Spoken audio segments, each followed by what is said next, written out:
buenos días, buenas tardes, buenas noches, de acuerdo al momento que nos estén viendo. En este momento quiero tomar la oportunidad de hablarle a ustedes de la gracia de Dios, hablar de ese tema.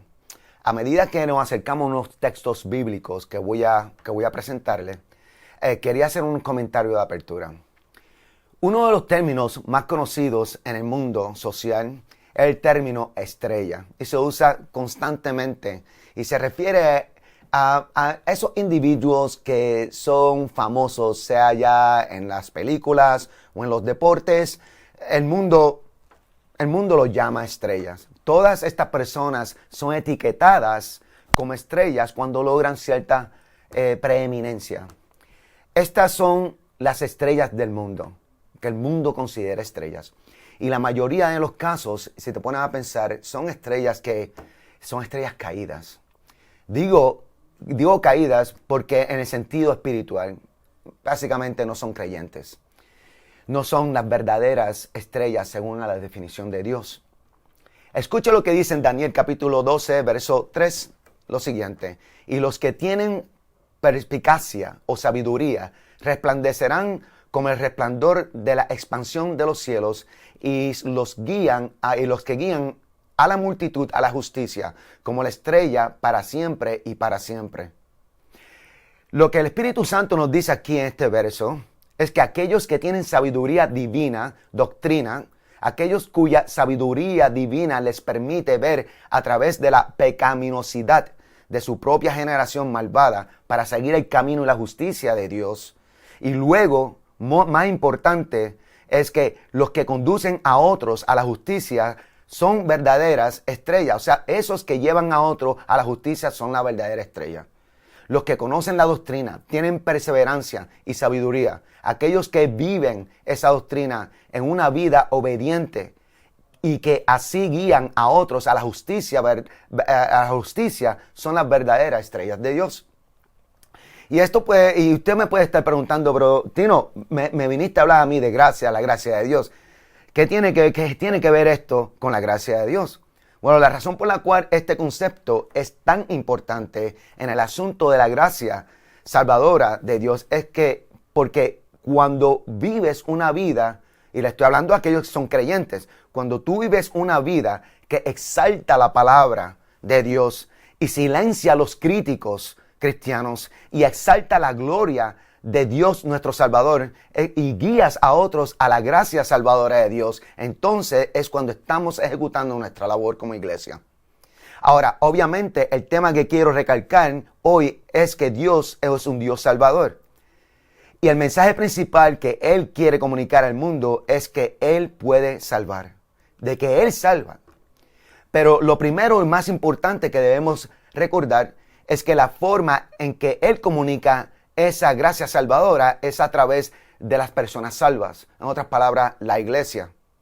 Y si la iglesia y la gente que se llama cristiana no actúan como personas salvas, entonces Dios le está enviando un mensaje incorrecto al mundo. Y comienzas a ser un obstáculo para el mensaje de Dios. No obstaculicen el mensaje de la gracia salvadora de Dios, por favor. Además, usted me puede preguntar a mí, hermano Tino, yo no soy un obstáculo para el mensaje de la gracia de Dios, pues simplemente porque yo llevo una vida sin pecado, vivo una vida de justicia, no hago mal a nadie, así sucesivamente. Y mi respuesta a esta declaración desafiante se encuentra en Efesios capítulo 2, verso 10. Porque somos hechura suya, dice en este verso, creados en Cristo Jesús para buenas obras, las cuales Dios preparó de antemano para que anduviésemos en ella. También en Mateo 28, verso 18, dice, toda potestad, Jesús mismo dice, toda potestad me es dada en el cielo y en la tierra, pues haced discípulos de todas las naciones, bautizándolos en el nombre del Padre y del Hijo y del Espíritu Santo. Entonces, yo te respondo a esa pregunta con este verso. Y simplemente, si eres tan justo y afirmas no obstaculizar, la palabra, la gracia salvadora de Dios con tus acciones. Entonces mi pregunta es la siguiente: ¿cuándo fue la última vez que tú compartiste ese mensaje de la gracia salvadora de Dios con alguien que no la conoce o que no la ha experimentado? ¿A quién has buscado intencionalmente para llevar ese mensaje? Esa es mi pregunta para ti. Ahora que hago el caso evangelístico explícito para todos los creyentes, ahora cambio mi tema y quiero hablarle a aquellos que no han experimentado la gracia de Dios. En primer lugar, cuando viene la gracia salvadora de Dios, esta está diseñada para liberarnos del pecado.